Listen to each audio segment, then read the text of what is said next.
जय हिंद मेरे प्यारे दोस्तों, welcome back to PDA classes. As you know we are continue with the topic of determiners and this is the part second for the determiners. If you want to understand the basics of it, then you have to go for the previous video. Okay, आज part second है। आप सबका मैं स्वागत करता हूँ। As सारे आप बहुत ही इसके लिए पढ़ने के लिए बहुत ज़्यादा उत्सुक थे, तो मैं आपके लिए वीडियो लेके आ गया हूँ। जैसे कि आप देख सकते हैं अपनी स्क्रीन पर, आज हम डिटर्मिनर्स के टाइप्स पढ़ेंगे और जो भी चीज़ें हैं मैंने आपके सामने लगा के रखा है। आप देख सकते हो बहुत ही शानदार तरीके से मैं एक-एक टाइप को डिटेल में पढ़ाऊँगा। मैंने पहले भी कहा था कि आपको मैं बहुत ही शानदार तरीके से फिनिश कराऊँगा और आप जाके, अगर आप नए हो यहाँ पर पहली बार आए हो, तो जाकर प्रीवियस वीडियो को शेयर करो कि आपने देख लिया है। ओके, तो चलिए फिर करते हैं प्यारा सा वीडियो स्टार्ट। आज पार्ट सेकंड डिटर्मिनर। सबसे पहले आप देख सकते हो, we have already know what is determiner, let me but recall you.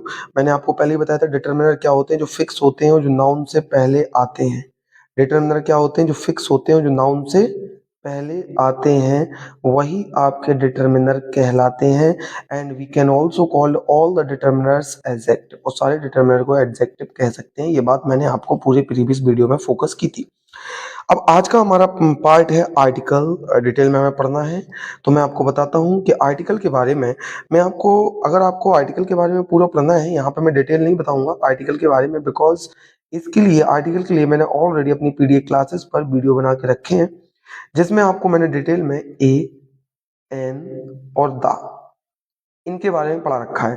तो आपको लिंक डिस्क्रिप्शन में मिल जाएगी इसी वीडियो के, आप जाकर वॉच करें, मेक श्योर कि आपने देख लिया है और आर्टिकल आपको डिटेल में समझ में उसमें से आ जाएगा। ओके, तो फिर भी मैं छोटी मोटी बात कर लेता हूँ आर्टिकल की। मैं सबसे पहले, आप देख सकते हैं, article can be categorize into two category. The very first is definite article. एक तो हमारा होता है definite article, okay, and the second is indefinite article. एक कौन सा होता है हमारा, इंडेफिनेट आर्टिकल। तो डेफिनेट आर्टिकल में वी नो कि हमारा द आता है, जो निश्चित कहलाता है, सर्टेन कहलाता है। इंडेफिनेट आर्टिकल में again we categorize a and an. Okay, these two. So this is the main focus of our article. And मैंने जो इसके लिए मैं बता रहा हूँ ना कि आर्टिकल के लिए वीडियो बना के रखे हैं, 2 या 3 वीडियो आपको मिल जाएंगे बहुत ही छोटे शॉर्ट ड्यूरेशन में। तो उसमें मैंने डिटेल में आपको वहां पे ओमेजन ऑफ आर्टिकल भी बताया है, जिसको you can call zero article भी कहते हो। ओके, वो भी बताया है।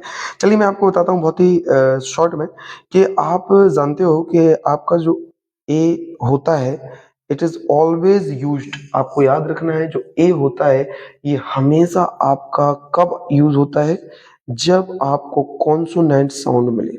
Consonant sound. Whenever you find consonant sound, then you always use a. अगर देखिए, आपने देख लिया, आप में से कुछ बच्चे होंगे जो प्रीवियसली कंटिन्यू जुड़े हैं और जिसने आर्टिकल देखा है तो स्किप कर सकता है। ओके, वीडियो को आगे देख सकता है। चलिए, तो कॉन्सोनेंट साउंड मिलेगा कभी भी आपको तो आर्टिकल ए होगा। अब sir we don't know what is exactly consonant sound, don't worry, मैं आपको बता देता हूँ। हिंदी में मैं आपको लर्न करा देता हूँ, आपको बड़े आराम से शानदार तरीके से याद हो जाएगा। और वो भी बता देता हूँ। और आपका जो एन आर्टिकल होता है, ये आता है वोवेल साउंड में। किस में आता है, वोवेल साउंड में। ये वोवेल साउंड में आते हैं। अब consonant sound, vowel sound sir we don't know. Vowel sound जो आपके हिंदी में आ से आहा तक चलते हैं, और कॉन्सोनेंट साउंड जो आपकी हिंदी में का से ज्ञा तक चलते हैं। क्या करते हैं, का से ज्ञा तक चलते हैं। So this is what we call consonant and vowel sound, both of these things. Okay, समझ में आ गया। अब कभी भी आपको किसी भी के साथ अगर आर्टिकल का यूज करना है ए एन का से, फॉर एग्जांपल मैं आपको एक वर्ड देता हूँ यू से, और आप मुझे बताइएगा यहाँ क्या आएगा। मैं यहाँ लिखता हूँ अम्ब्रेला, अम्ब्रेला। और एक वर्ड लिखता हूं मैं यहाँ पे यूनिवर्सिटी। क्या लिखता हूँ, यूनिवर्सिटी। नाउ क्या आप मुझे बता सकते हैं कि इन दोनों ही वर्ड में आप किसका यूज करना चाहेंगे, बताइए। अम्ब्रेला के साथ क्या आएगा। अब देखिए, आपको मैंने क्या कहा, you have to just take the very first letter आ। अम्ब्रेला क्या पढ़ा, अम्ब्रेला। इसका साउंड लेकर मैं मेन फोकस अवर इस sound. If you are trying to learning how to use articles, you have to main focus how to what is the vowel sound and consonant sound. अब हमें pick out करना है कि umbrella आ क्या आया, आ। अब बताइए, आ किस में आता है, का से ज्ञा के बीच में या आ से आ तक। ऑब्वियसली सर बोबल साउंड होता है। बोबल साउंड होता है तो क्या आता है बोबल के साथ, एन। तो क्या आएगा यहाँ पे, एन आएगा। नाइस, समझ में आया ना। Next university. यूनिवर्सिटी जरा देखिए, अगर यूनिवर्सिटी को लिखोगे तो क्या आएगा, यू। क्या आएगा, यू। अब का से ज्ञा के बीच में या आता है, मतलब या यक्कर, तो इसको क्या बोलते हैं? Consonant sound. इसके साथ क्या आता है? ए, ऑब्वियसली। तो यहाँ क्या आएगा? ए। समझ में आया ना? तो कितना शानदार तरीके से मैंने ऐसे ही उसमें पूरा डिटेल बढ़ा के रखा है। आप जाइए और आप देख सकते हैं, नो प्रॉब्लम।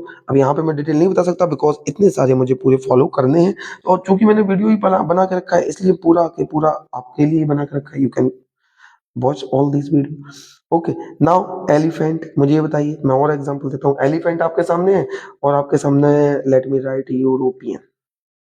यूरोपियन, आप गलत मत बताना, ठीक है ना? तो बताइए, अब आपको मुझे पहला साउंड बताना है एलिफेंट। ए, तो ए में सर ये आता है ए। ए, ए आ से आ के बीच में आता है, तो कौन सा आएगा? एन। वोवेल साउंड है। यू, अगेन सर यू आया। यू का से यहाँ के बीच में कॉन्सोनेंट साउंड, तो क्या आएगा? ए। तो कितना शानदार है, बड़ा आसान है, बहुत ही प्यारा है। और जैसे कुछ मैं बता सकता हूँ, जैसे ए और जो एन होता है, this is we always use with the singular countable noun, very important. और ए और एन को, ए or an, we never be used with the plural countable noun and uncountable noun। तो कभी भी आप plural countable noun, uncountable noun, इनके साथ आप यूज कर ही नहीं सकते। तो ए एन की ये कहानी है, ठीक है। डेफिनेट आर्टिकल की दा की कहानी है, जो किसी भी चीज में दा के साथ यूज होता है। ये तो अनकाउंटेबल, प्लूरल काउंटेबल और सिंगुलर का सबके साथ यूज होता है। तो मेक श्योर कि आपने प्रीवियसली वीडियो देख लिए हैं, तब आप आगे बढ़ेंगे, ठीक है। और देख लिए तो नो मैटर, आगे चलते हैं। आपको यूज आते हैं तो भी कोई प्रॉब्लम नहीं है। और अब पढ़ते हैं, now we have finished first type of the determiners। Now we have to move on for the second type, that's name is demonstrative, this that these those amazing way में। चलिए, तो आ गए हम अपनी नेक्स्ट स्लाइड पर, और समझने की कोशिश करते हैं बहुत ही शानदार तरीके के साथ, ठीक है ना? चलिए, तो मैं आपको समझाने की कोशिश करूंगा, और full focus, I want your full focus here, ठीक है ना? फुल अटेंशन आपको यहाँ लगानी है, बिकॉज अब हम डेमोन्स्ट्रेटिव पढ़ने जा रहे हैं, और इसमें कुछ शानदार तरीके से मैं आपको कुछ बताऊंगा।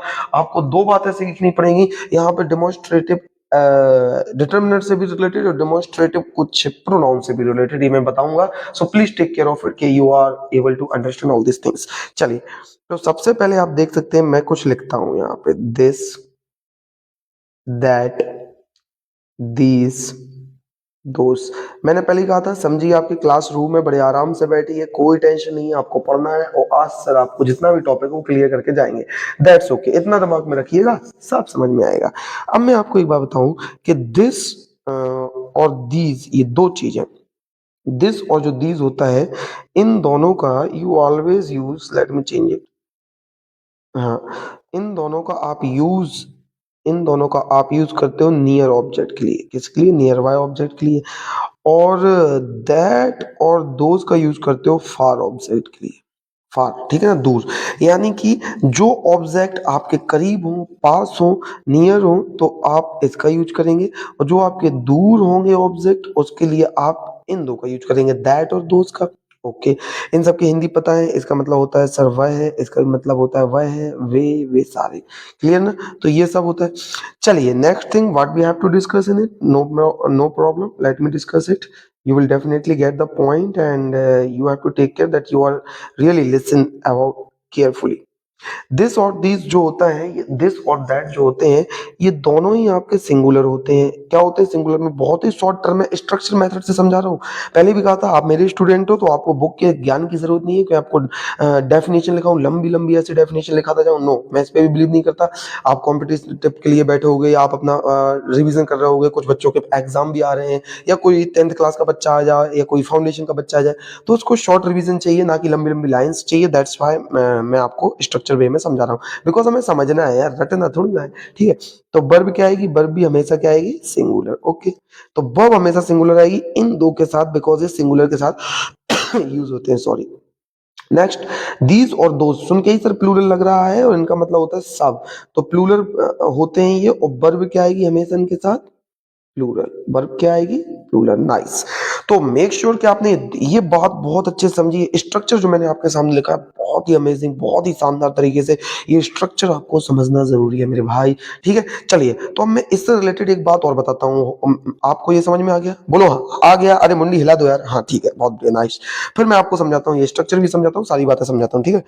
अब इसमें एक चीज क्या है जो मुझे आपको समझानी है, जैसे कि मैं आपको बता रहा हूं कि कभी भी आपको दिस, दैट, दीज, दोज, ये कभी भी आपको अगर ये नाउन से पहले मिले, मैंने क्या बोला, अगर इनके बाद कभी भी नाउन मिले, प्लीज ध्यान से सुनना कि आप मुझे बहुत अच्छे से सुन रहे हो।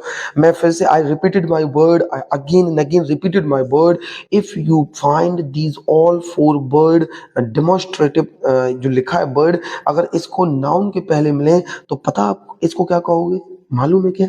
बिल्कुल, आप इसको कहोगे डेमोन्स्ट्रेटिव। डेमोन्स्ट्रेटिव डिटर्मिनर तो है ही, क्या है, डेमोन्स्ट्रेटिव डिटर्मिनर तो है ही। और डिटर्मिनर को क्या कहते हैं, एडजेक्टिव, डेमोन्स्ट्रेटिव एडजेक्टिव। अगर आप, मैं पहले बताऊं, प्रीवियस वीडियो में बताया था सारे डिटर्मिनर को एडजेक्टिव कह सकते हैं, इसलिए demonstrative determiner, demonstrative adjective you can say, तो ये होता है डेमोन्स्ट्रेटिव एडजेक्टिव जो नाउन से पहले आए। अब सवाल ये आता है कि सर अगर ये नाउन से पहले ना आए और इसके बाद सीधा हेल्पिंग वर्ब आ जाए, मैं आप ही से पूछ लेता हूं, अगर ये नाउन से पहले ना आए, देखो एग्जांपल एग्जांपल सब देखेंगे, पहले यहां देखो जो मैं यहां पे फोकस करा रहा हूं, ठीक है। अगर सर ये नाउन से पहले ना आके और after these, if we find after these all word, if we definitely find helping verb, then what? If we find helping verb, then what? तो लिसन वेरी वेरी केयरफुली कि अगर आपको हेल्पिंग वर्ब मिले तो पता है इसको क्या कहेंगे, इसको कहेंगे demonstrative pronoun. Very important, very very important. समझ में आया? तो मैंने क्या कहा, ये डेमोन्स्ट्रेटिव एडजेक्टिव था, डेमोन्स्ट्रेटिव डिटर्मिनर था, ये डेमोन्स्ट्रेटिव प्रोनाउन है।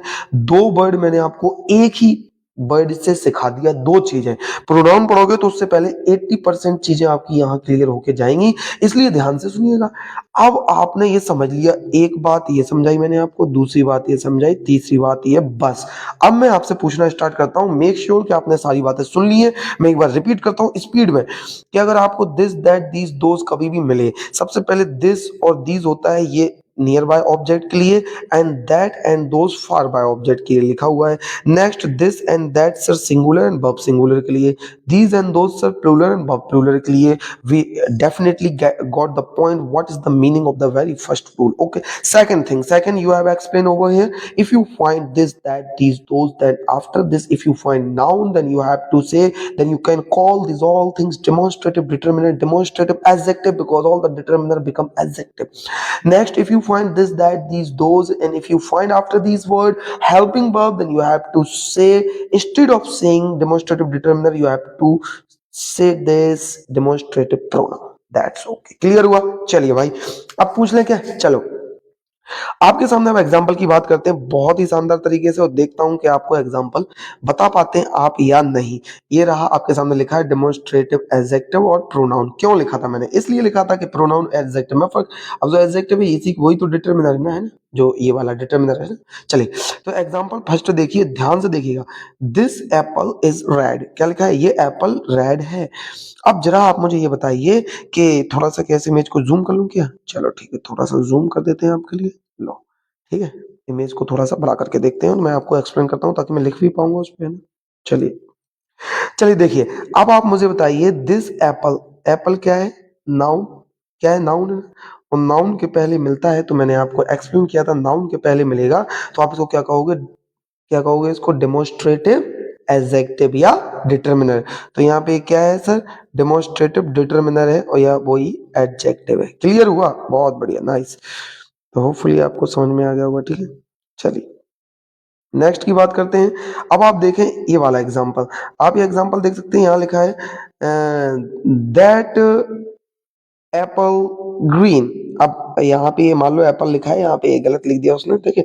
दैट इज ग्रीन ऐसे बोलो, मतलब ये आपके सामने लिखा हुआ है।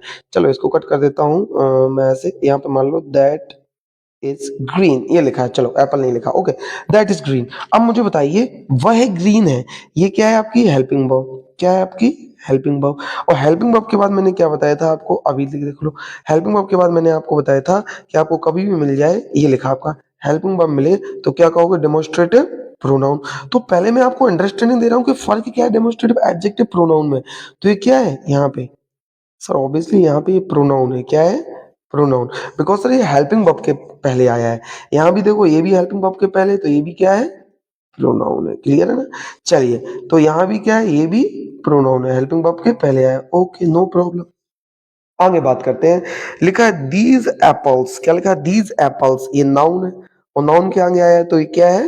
एडजेक्टिव, उसी को डिटर्मिनर। क्लियर है ना? तो सारे डिटर्मिनर को एडजेक्टिव कह सकते हैं, वही बात है, लेकिन सारे एडजेक्टिव डिटर्मिनर नहीं कह सकते। ठीक है, अगर मैंने ऑलरेडी पिछली वीडियो में बताया। ठीक है, तो दीज एप्पल्स ये क्या है? नाउन। तो ये क्या होगा आपका? ये क्या होगा आपका? ये भी एडजेक्टिव होगा। ठीक है, एडजेक्टिव होगा। अब दीज आर फ्रेश, आर क्या है? Helping verb. सर यहाँ हेल्पिंग वर्ब है और तो ये क्या हो गया? तो ये प्रोनाउन होगा। क्लियर है? दोज आर रेप एप्पल्स, तो बताओ भाई, ये हेल्पिंग वर्ब आई और हेल्पिंग वर्ब के पहले दोज आया तो क्या आएगा? अब तो बता दो, प्रोनाउन होगा। क्लियर हो गया? होपफुली क्लियर हो गया होगा। इस प्रकार से हमने शानदार तरीके से इसको समझ लिया और मैंने आपको क्लियर कर दिया। क्लियर है ना? चलिए अब चलते हैं हमारे एग्जाम्पल की तरफ से। ये लिखिए आपके एग्जाम्पल्स और हम इसकी बात करते हैं बहुत ही शानदार प्यारे से वे में। तो ये रहा, ये था आपका डेमोन्स्ट्रेटिव एडजेक्टिव के बारे में। दिस इज माई चेयर लिखा हुआ है, दिस इज माई चेयर, तो दिस क्या है? ऑब्वियसली सर, अब तो हम समझ गए डेमोन्स्ट्रेटिव एडजेक्टिव है। क्या है ये? डेमोन्स्ट्रेटिव एडजेक्टिव, उसी को क्या डिटरमिनर कहते हैं। ये क्या थी? हेल्पिंग वर्ब, इसलिए ये भी सर हेल्पिंग वर्ब है। इसलिए ये हेल्पिंग वर्ब के आगे जब आएगा तो इसको क्या कहेंगे? डिटरमिनर। डिटरमिनर क्या कहते हैं? एडजेक्टिव। क्लियर है ना? ये सारी बातें अब बननी चाहिए। दैट हाउस, हाउस क्या है? नाउन। नाउन के पहले सर, ए सॉरी क्या बोल दिया मैंने? सॉरी सॉरी सॉरी सॉरी, पीछे बैक बैक बैक। मैं अपने शब्दों को वापस लेता हूँ। ये क्या है? ये हेल्पिंग वर्ब है, तो ये क्या है? ये प्रोनाउन है। ओके, क्या है? ये प्रोनाउन है। सॉरी, हेल्पिंग वर्ब के तो वो आता है ना, प्रोनाउन ही तो होता है ना? तो क्या है? ये प्रोनाउन है। चलिए, तो और उसके बाद ये भी क्या है? Helping verb. हेल्पिंग वर्ब, तो ये भी क्या है? प्रोनाउन है। ये क्या है? नाउन। तो नाउन से पहले आपका डिटरमिनर। डिटरमिनर को क्या कहते हैं? एडजेक्टिव। क्लियर? ये क्या है आपका? नाउन। नाउन से पहले डिटरमिनर। डिटरमिनर को क्या कहते हैं? एडजेक्टिव। ओके, नेक्स्ट ये हेल्पिंग वर्ब। हेल्पिंग वर्ब के आगे प्रोनाउन। ठीक है ना? और ये क्या है आपका? यहाँ देखो, पेन। पेन क्या है? नाउन। और नाउन के आगे क्या आता है? डिटरमिनर। डिटरमिनर क्या कहते हैं? एडजेक्टिव। क्लियर? तो होपफुली आपको समझ में आ गया होगा डेमोन्स्ट्रेटिव एडजेक्टिव मैंने बहुत आपका शानदार तरीके से आपको समझाकर, समय लेकर आपको बर्थ इट किया है। ओके, नेक्स्ट चलते हैं पजेसिव की ओर। पजेसिव आपके सामने रखा है बहुत ही शानदार वे में और इसको मैं समझाने की आपको बहुत ही अच्छे से कोशिश करूंगा। तो चलिए फिर समझते हैं और आपको भी बहुत अच्छे से इसको समझने की कोशिश करनी है। ओके, पजेसिव एज डिटरमिनर का एक टाइप होता है। नेक्स्ट आपके सामने है, सबसे पहले समझाता हूँ। व्हेन, इसकी डेफिनेशन पढ़ते हैं। When the word my, our, your, his, her, their, its all लिखलो इसमें। ठीक है, इट्स भी तो होता है। Are used before noun, very important. जब ये वर्ड नाउन से पहले हो तो इनको क्या कहोगे? Possessive adjective. तो जब ये वर्ड नाउन से पहले हो तो पजेसिव एडजेक्टिव कहते हैं। तो सर कुछ क्या पजेसिव कुछ प्रोनाउन भी होता है क्या? आपने ऐसी बात क्यों कही? बिल्कुल, तो पजेसिव प्रोनाउन, पहले मैं चार्ट पे आपका फोकस चाहूंगा, इधर look over here. Okay, here this is personal pronoun. ये क्या है? Personal pronoun. पर्सनल प्रोनाउन जानते हैं, आई होता है सर, ही होता है, शी, इट होता है, वी होता है और देयर होता है। ये तो सभी जानते हैं, सुने होंगे बचपन से। अब पजेसिव एडजेक्टिव में ये पढ़ा रहा हूँ। आई का पजेसिव एडजेक्टिव माई होता है, ही का पजेसिव एडजेक्टिव योर होता है और शी, इट का पजेसिव एडजेक्टिव हर या इट्स होता है। वी का, इसलिए मैंने इट्स लिखवाया था, देखो। वी का पजेसिव एडजेक्टिव अवर होता है, दे का पजेसिव एडजेक्टिव देयर होता है। नाइस। अब आता है देखो पजेसिव प्रोनाउन। कंफ्यूज मत होना नाउन नाम में। देखो मैं आपको बता दूं, अगर आपको कभी भी मैं ऐसे लिखूं तो इसका मतलब है नाउन और प्रोनाउन जब भी होगे तो इसके बाद हेल्पिंग वर्ब होगी। क्लियर है ना? इसके बाद हेल्पिंग वर्ब होगी और ये लिखा है ना एडजेक्टिव वर्ड। एडजेक्टिव वर्ड का मतलब है कि इसके बाद नाउन आएगा। ये इंपॉर्टेंट बात है, अगर ये दिमाग में डाल लेते हो बिल्कुल सब क्लियर है। तो प्रोनाउन का मतलब इन सब के बाद, ये जो लिखा है इन सब के बाद हेल्पिंग वर्ब पक्का है कि आएगी, लेकिन इनके बाद पक्का है कि नाउन आएगा इन सारे वर्डों के बाद। क्लियर है? मैंने ये स्ट्रक्चर समझाया बहुत ध्यान से, ये मैंने चार्ट इतने शानदार तरीके से, भाई नोट कर लेना, ध्यान रखना, अपनी pen copy pencil whatever you have, please note it down in a very neat and clean manner. Okay, तो चलिए फिर समझते हैं, फिर कोशिश करता हूं आपको समझाने की एग्जाम्पल के साथ। एग्जाम्पल पूछूंगा तो ज्यादा क्लियर हुआ है ना? चलिए, तो example number 1, C is she is doing she is doing her she is doing her homework। अब आपको मुझे बताना है होमवर्क। क्या यहाँ मैंने हर सही यूज किया है? क्या यहाँ पे हर आना चाहिए या यहाँ पे हर्ष आना चाहिए? मुझे ये देखना है कि आपने मुझे कितनी गौर से सुना है, बताइए। होमवर्क सबसे पहले देखो सर, ये क्या है? नाउन। और आपने कहा था कि नाउन जब भी आएगा तो नाउन के आगे एक ही शब्द आता है जिसका नाम है एडजेक्टिव या डिटरमिनर। डिटरमिनर। तो सर आप यहाँ देख सकते हैं पजेसिव एडजेक्टिव है, जो पजेसिव डिटरमिनर या पजेसिव एडजेक्टिव जो हम पढ़ रहे हैं, ठीक है, जो हम पढ़ रहे हैं ये नाउन से पहले आता है। और हर यानी कि शी का क्या होता है, हर, तो यानी कि ये आपका डिटरमिनर ही है और इसी को एडजेक्टिव कहते हैं। दैट्स वाई ये बिल्कुल सही है, ये सेंटेंस आपने बिल्कुल सही लिखा है। एक अगला सेंटेंस पूछूं क्या? चलिए, we we love our ours country. अब देखो ध्यान से बताना मुझे आंसर, चलिए जल्दी से बताइए। अब क्या ये सही है? चलो चलो चलो चलो सर, ये नाउन है और नाउन से पहले हमें एडजेक्टिव चाहिए। अगर ये अवर है यानी तो ये वी का पजेसिव एडजेक्टिव होगा। चलिए तो वी का पजेसिव एडजेक्टिव देखते हैं, यहाँ आ जाओ, यहाँ पे नजर रखो बिल्कुल। ये था पर्सनल प्रोनाउन, वी का पजेसिव एडजेक्टिव चाहिए हमें ये। तो क्या होता है? अवर। और यहाँ क्या लिखा है? अवर्स। ओहो, अवर्स किसका होता है? वी का। और यहाँ तो वी का अवर्स लिखा ही नहीं है, यहाँ पे क्या होता है? यहाँ अवर्स। चलिए तो अवर्स, तो ये तो सर फिर तो गलत हो गया, ये तो क्या हो गया? ये गलत हो गया क्या? बिल्कुल ये गलत हो गया। यहाँ पे हमें क्या चाहिए? अवर चाहिए। तो ये आपको बहुत बहुत ध्यान रखना है मेरे भाई, मैंने फिर बोला यहाँ पे अवर्स हमें चाहिए था। और अवर चाहिए, क्या चाहिए? अवर, क्योंकि अवर होता है पजेसिव एडजेक्टिव। अब देखिए और पूछता हूँ आपको, ठीक है, कंफ्यूज मत होना। I for I forgot my keys, I forgot my keys at home. चलिए भाई, I forgot my keys at home, जल्दी से। हाँ भाई आंसर चाहिए मुझे। कीज सर नाउन है, नाउन के पहले पजेसिव एडजेक्टिव या पजेसिव डिटरमिनर। तो सर अगर ये डिटरमिनर है तो एडजेक्टिव होगा, तो इसकी आई का होगा। चेक कर लेते हैं, आई का माई होता है determiner adjective. Nice, determiner adjective होता है, तो ये भी सही है। चलिए तो एक और पूछू क्या फिर इसी बात पर? बहुत बढ़िया, आप लोग सही बता रहे हैं। चलिए, this this pen is yours, this pen is yours. अब आपको बताना है दिस पेन इज योर्स, यह पेन तुम्हारा है, तो क्या सही है? क्या ये सही है? मतलब कि तो आपको चेक करना है, यहाँ देखो। अब आपको देखना है इसके बाद कोई हेल्पिंग वर्ब भी नहीं है, कोई नाउन भी नहीं है, ना हेल्पिंग वर्ब मिली है ना नाउन मिला है। तो देखो कुछ ना मिले तो भी क्या समझना है इसको? प्रोनाउन। तो मान लो ये प्रोनाउन है तो ये रहा, और प्रोनाउन योर का, योर्स, यानी ये सही है। कहने का मतलब ये है कि ये अकेले भी आ सकते हैं और इनके बाद नाउन तो यार चांस ही नहीं बनता। क्या मैं ऐसे लिख सकता हूं? बताइएगा, क्या मैं ऐसे लिख सकता हूं? This pen is, sorry, let me do it again. This is yours pen, right है क्या ये? नहीं सर, अब ये नाउन है और यहाँ पे नाउन है, तो यहाँ पे सर प्रोनाउन है ये, और नाउन प्रोनाउन दोनों सुपरफ्लूस। यहाँ पे हमें योर चाहिए पजेसिव एडजेक्टिव। कहने का मतलब आपको ये याद करना है, मोस्ट इंपॉर्टेंट, और जो मैंने बात बताई है ये याद रखनी है। That's okay. Possessive adjective finish हुआ, शानदार तरीके से आपको समझ में आ गया। Hopefully you will get each and everything in a clear manner. चलिए फिर एक पॉइंट और, फिर यहाँ पे एक लास्ट सवाल। दिस इज माइन पेन, बताइए दिस इज माइन पेन क्या है? ये नाउन है और नाउन के पहले सर ये क्या है? प्रोनाउन है, तो ये तो गलत हो गया, माई पेन होना चाहिए। अच्छा समझ में आ गया ना? बिल्कुल आ गया। मैं आपको एक तरीका बता दूं, शानदार बिल्कुल बढ़िया से, कि आप याद कैसे कर सकते हो इसको, है ना?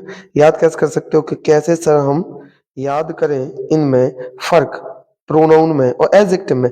प्रोनाउन में देखो एस लगा है सबके लास्ट में, और अवर्स में भी एस लगा है। बस माइंड में अकेला नहीं, इसको याद कर लो। तो प्रोनाउन में एस लगा है जितने भी पजेसिव प्रोनाउन है, और जितने भी आपके ये हैं पजेसिव एडजेक्टिव, इनमें एस नहीं लगा है। बस इतना सा याद